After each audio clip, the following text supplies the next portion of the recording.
So first let's listen to the exhaust note.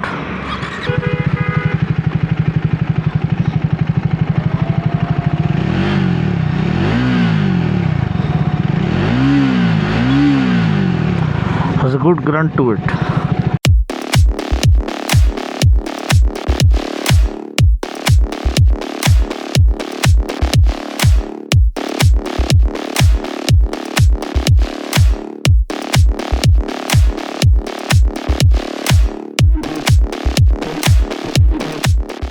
Okay, bhai log. So I've given you an overview of the Thruxton 400, the ultimate cafe racer that you've been waiting for. 5% more power, 42 PS, 37.5 Newton meters of torque, 6-speed gearbox, revised steering geometry with clip-ons, 43 USD forks, and yeah, top-notch equipment, top-notch fit and finish, derived from the OG cafe racer is what they call it, going by the legacy of the Thruxton 500 dominating cafe racer machines. Let's go.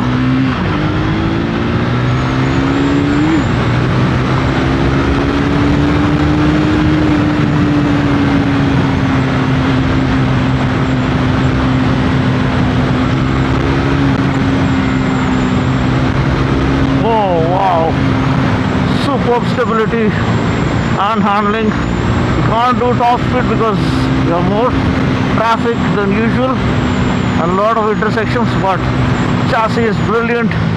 The revisions to the steering geometry, slightly rear sets, everything make you feel that you are riding a proper cafe racer. Oh wow, rock solid stability, great aerodynamics.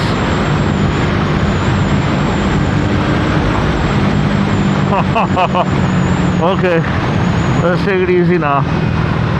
The feel of the rush.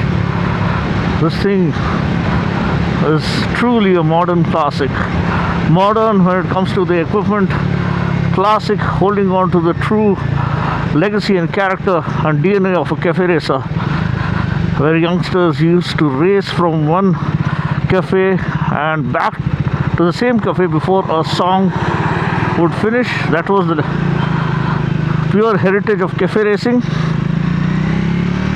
The rockers, okay.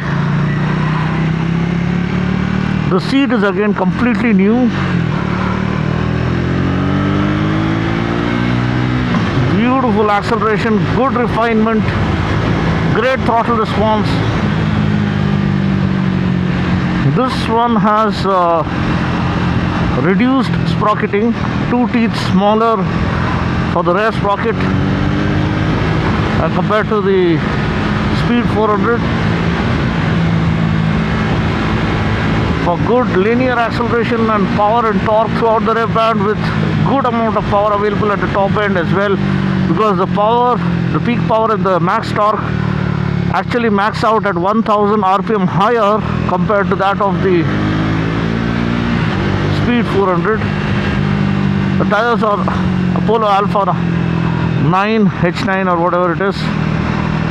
They offer good road grip.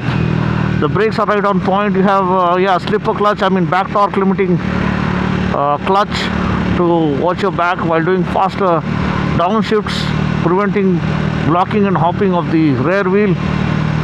Ride by wire or throttle by wire is there.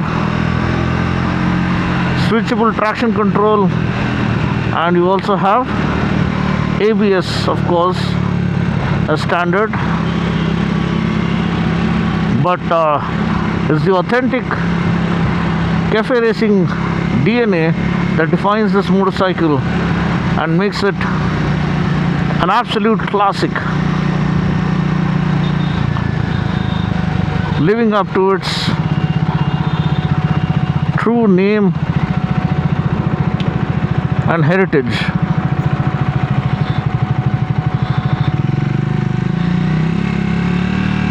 Yellow color is kind of a looker, everyone is staring at it.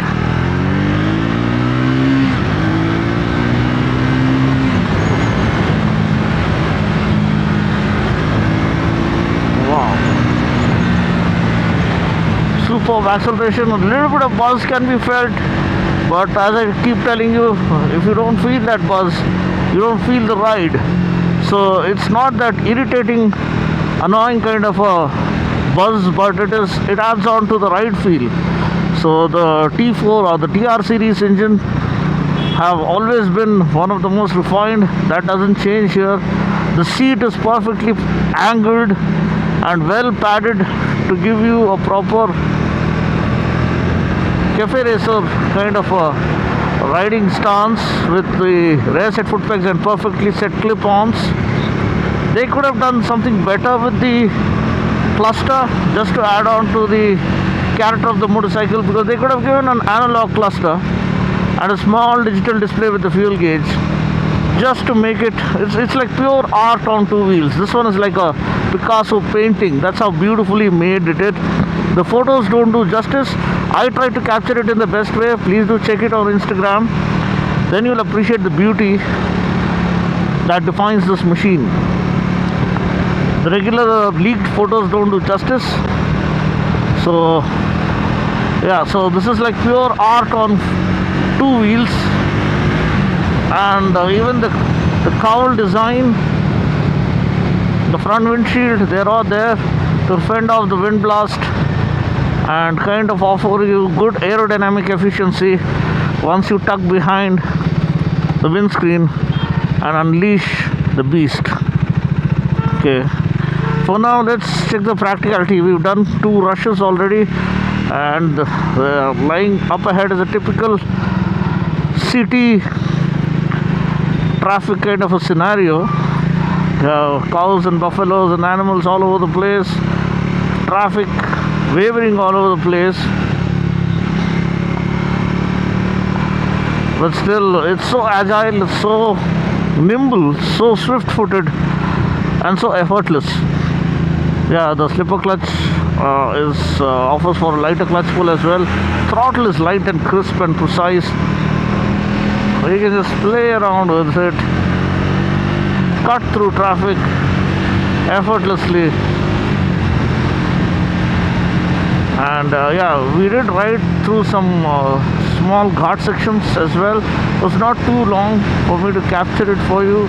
There's a little bit of traffic as well. So, but yeah, the cornering capability is also right on point. How I wish they had given us time on track. This is a machine that meant to be enjoyed on a track. I don't know why they refrained from doing so. So yeah, being a cafe racer, people would have gone absolutely bonkers riding this on the Chakan track.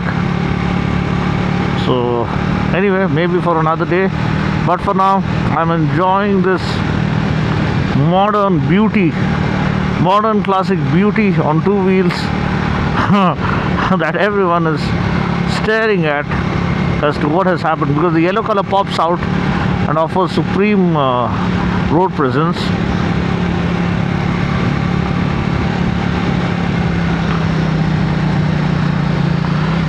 Oh, here you have a mall as well. Is that a mall? Whatever it is.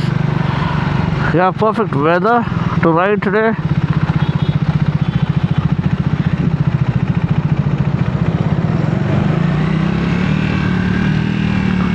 So I would say we'll conclude this here.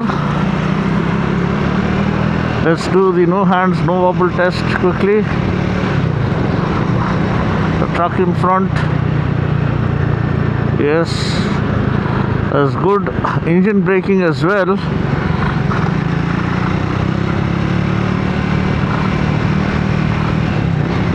Good amount of engine braking. The car guy coming right at us, so better avoid the test for now and go zooming past like a rocket. This engine is an absolute gem. So look no further. If you are a cafe racer fanboy who's been waiting for the Thruxton, I think the more affordable Thruxton, this is it. The panels, everything are fitted so well, or so well put together. There's no clattering, there's no noises, and everything is bolted together with pure perfection. and that's what makes the ride all the more enjoyable. A refined, at the same time, high revving engine that offers seamless acceleration and absolute joy, and puts a wide open smile on your face each time you ring the throttle wide open. So that's the Thruxton 400 for you. Please do watch the walk around if you haven't, where I talk about all the specs and features, and try to feature the other color variants as well. But for now, this is Dino signing off. Thanks for watching. See you guys next time. Until then, take care, God bless, and ride safe.